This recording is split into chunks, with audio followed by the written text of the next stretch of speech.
This time we visit Hever Castle, once the childhood home of Anne Boleyn, second wife to King Henry VIII and mother of Elizabeth I. Join us for a tour around this beautiful, historic and important property and garden. Hever Castle is located in the Eden Valley, Kent, known as the Garden of England for hundreds of years because of its abundance of fruit growing and hop gardens.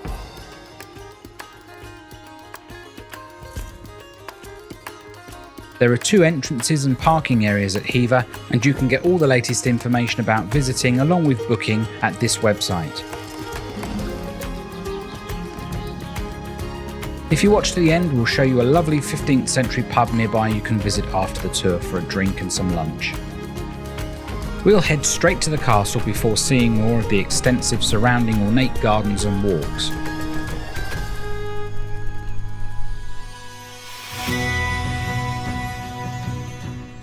The history of Hever Castle starts some 700 years ago. The first records show that the moated castle was built around 1270 and was owned by William de Hever, a sheriff under King Edward I.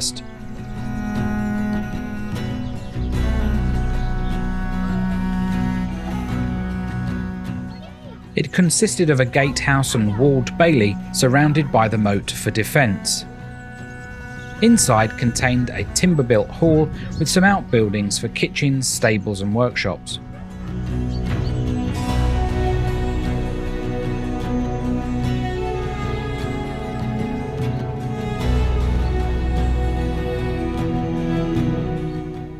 In 1462, the Boleyn family, later to be known as Boleyn, took ownership of Hever and during renovations added a Tudor dwelling inside the castle walls.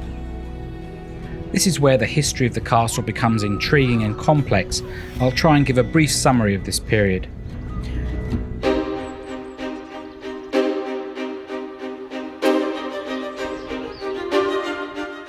Sir Thomas Boleyn inherited the castle from his father William in 1505 and decided to make a family home of Hever for his wife Elizabeth and 3 children, Mary, George and Anne. Moving from Blickling Hall, Norfolk, where Anne was born, was a convenient relocation so that Thomas was closer to court in London, whilst also having good access to Dover for diplomatic business trips across to Europe on behalf of King Henry VIII.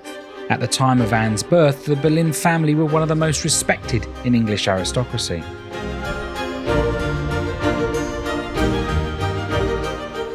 Arriving at Hever, Anne would have been approximately 4 or 5 years old and spent a number of years growing up at the property, which would have looked quite different to what it does today. In the early years, Anne and her sister Mary held positions in the royal courts in the Netherlands and France, having been introduced by their father. Later, Anne became a maid of honour for Queen Mary of France. Her experiences during this time made her a devout Christian. Henry VIII would ascend to the throne and marry his first wife, Catherine of Aragon, in 1509.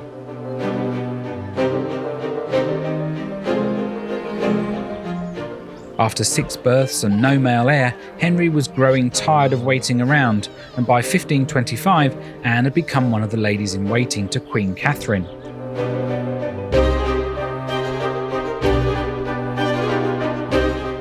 Henry became enamoured with Anne, and this would lead to Henry renouncing Catholicism, creating the Church of England, banishing Catherine, and marrying Anne in a secret ceremony on the 1st of June 1533.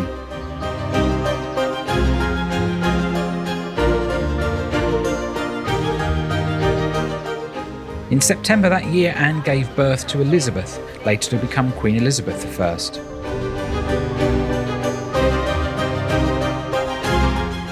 In early 1536, Anne was pregnant again. Henry fell from his horse during a tournament and was badly hurt. When news reached Anne, she was sent into shock and miscarried a male child of 15 weeks.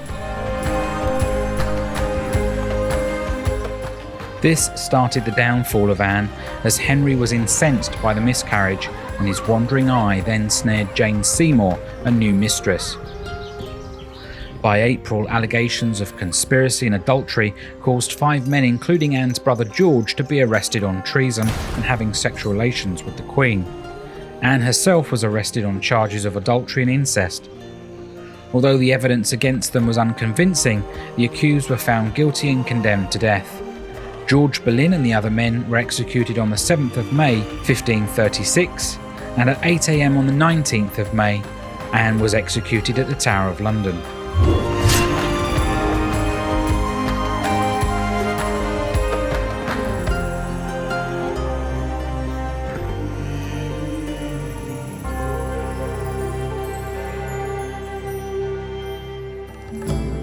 Henry was engaged the very next day, and Jane Seymour would become queen, and the only wife of Henry that provided him with what he wanted most in the world, a son.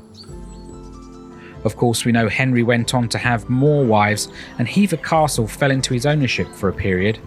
Following the annulment of his marriage to Anne of Cleves, the castle passed to her as part of the annulment agreement. And from 1557 onwards, numerous other owners stamped their mark on the castle, the most notably being William Waldorf Astor, the richest man in America, who acquired the now rundown estate in 1903. He would go on to invest a great deal of time and money renovating, adding the lake and the beautiful gardens that we'll see shortly. If you want to find out more about Anne's execution, see some of Henry VIII's armour and possessions, check out our Tower of London tour, where we had crowd-free access to the 1,000-year-old fortress. Link top right now and at the end of this video.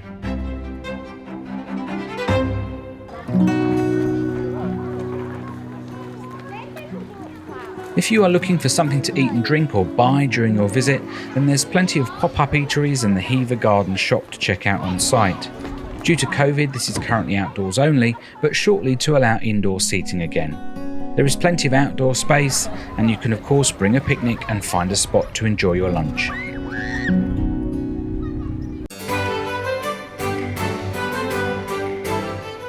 The inside of the castle is currently closed, but on a previous visit before we started our YouTube channel, we took a few shots inside. This will give you a taste of what you can expect to see. We'll be back to do a full inside guide as soon as we're allowed. We'll put a link in this video. If you subscribe, you'll also get notified when the video goes up. There are many rooms to see, most of which were renovated to William Astor's specification, but still retain its Tudor charm. See the Boleyn coat of arms over the fireplace in the dining hall.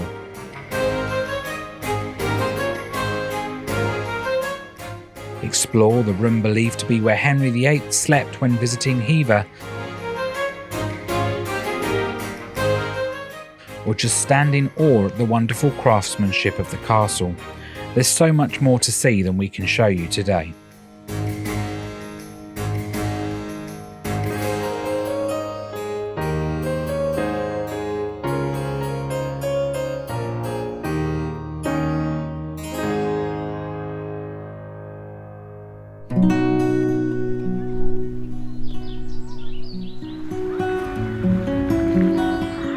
Let's now turn our attention to the wonderful gardens here at Hever.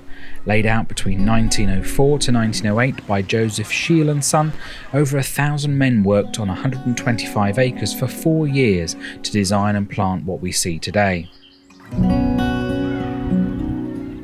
Let's start with the maze and Tudor Gardens by the castle itself. The maze is over 100 years old and made from yew hedging some 8 feet high. It's a popular attraction when open, with over 1/4 of a mile of pathways to get lost in.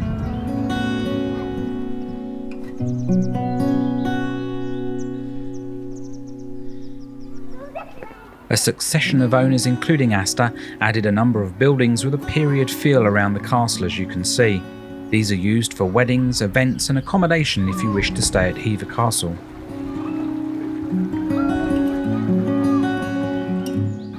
The Tudor Gardens are a series of small areas with exquisitely clipped hedging and flora.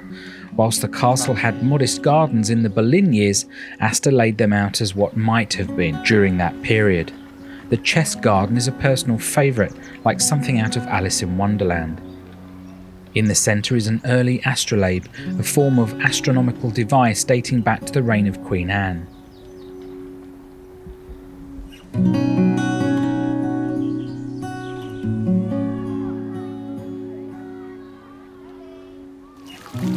Here we are in the paved Fountain Garden.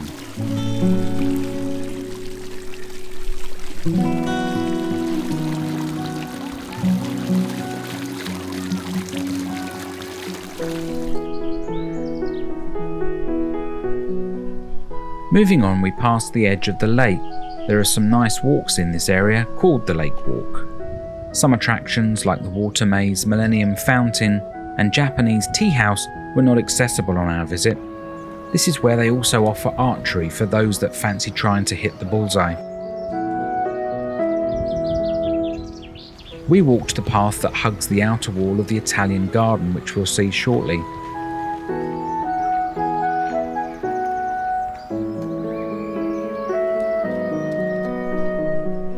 Astor created many distinct areas within the walled gardens. This is the Blue Corner, a rockery area where planting is predominantly blue, flowering through all seasons.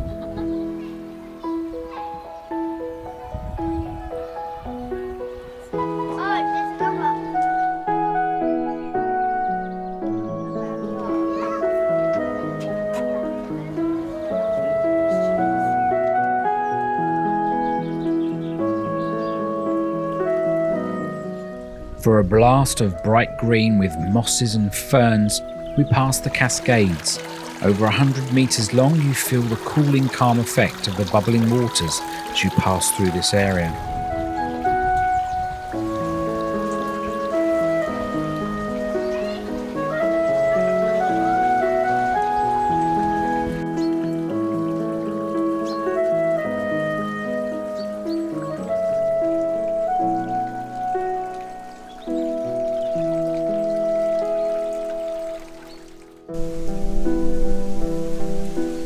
From the Lake Walk, we enter the enchanting Italian gardens. This area covers 4 acres and consists of large manicured lawns, showcase areas housing antiquities in marble and stone, all surrounded by 12-foot high walls.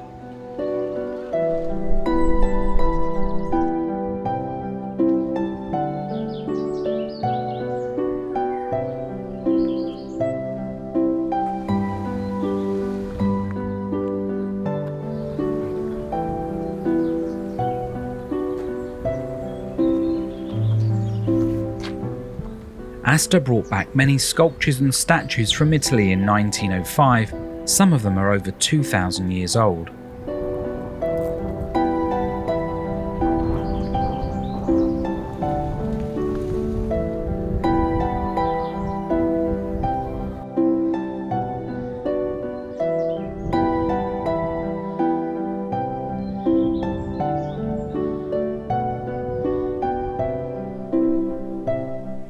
Hidden in the centre is the Sunken Garden. With a few benches, it's a nice place to stop for a peaceful picnic in the calm and tranquility.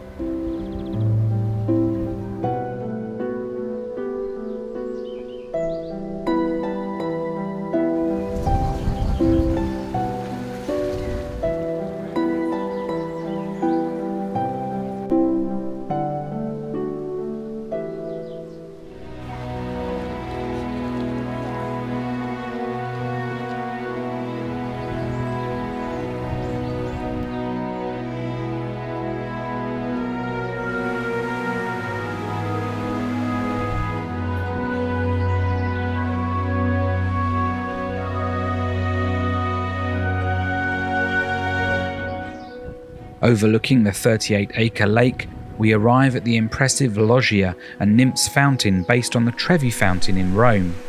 In 2017, the castle extensively renovated this area to protect and restore the stonework from age. This area can also be used for wedding ceremonies. What a spectacular backdrop to get married in.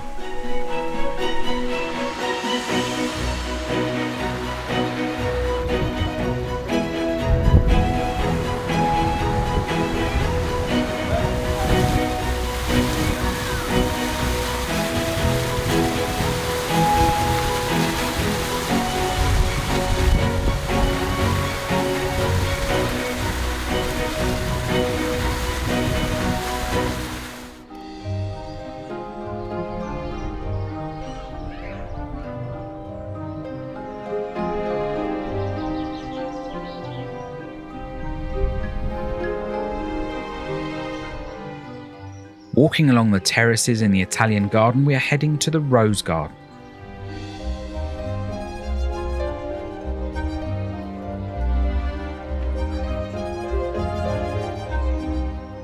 This beautiful garden has yet to flower this year, so looks rather sparse. I can assure you from June to September it will be full of bright reds, pinks and purple flowers from the 4,000 rose bushes in the walled garden. The fragrance will be incredible.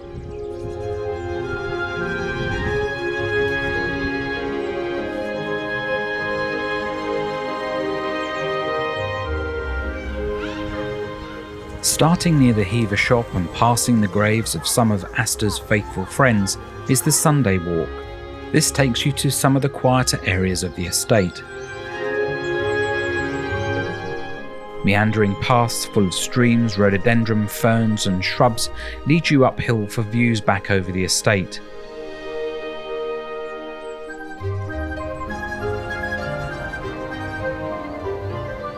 This long straight path points you straight down at the entrance of the castle for a striking view.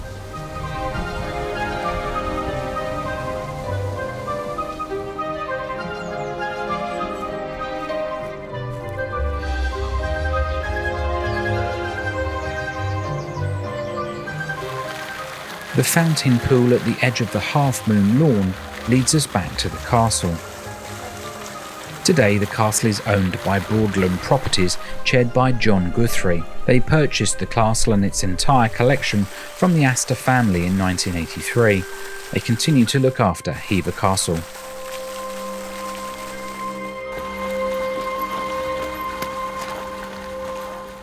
We promised you a Tudor pub at the start, a great place to end your day in Hever Castle. Situated just 100 yards from the castle entrance, the Henry VIII pub has been here since 1597. Step inside for a roaring fire, oak beams and a historic atmosphere. You can see more details on their website, including views inside the pub itself. We hope you enjoyed our tour of Hever Castle. We have more like this on our channel, so do subscribe if you want to see future videos, or head over to our website for more information. Thanks for watching, see you again.